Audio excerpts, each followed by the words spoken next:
Parmi toutes les idoles déchues qui ont marqué l'histoire d'Hollywood, mais aussi du 7e art, celle d'Elia Kazan se distingue nettement. L'ancien enfant chéri de Broadway, reconverti cinéaste, connut une ascension fulgurante. Mais voilà, en 1952, il comparaît devant la fameuse commission McCarthy et dénonce ses anciens compagnons.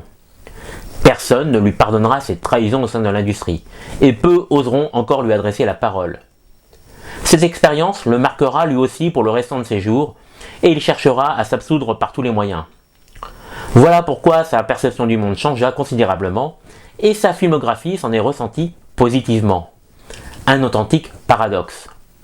Et en 1954, il accouche de Sur les quais, sans conteste son plus beau chef-d'œuvre, un drame politique poignant porté par un immense Marlon Brando. Kazan avait relevé toutes les qualités du comédien lors de leur première collaboration pendant le tournage d'un tramway nommé Désir. Et avec Sur les quais, la direction d'interprète fabuleuse de Kazan entrelace le jeu à fleur de peau de celui qui sera considéré plus tard comme le plus grand acteur du monde. Le récit nous transporte au cœur des États-Unis, dans une petite enclave portuaire. Pour subsister, de nombreux dockers se soumettent à l'autorité de Johnny Fonley, le chef d'un syndicat infiltré par la pègre.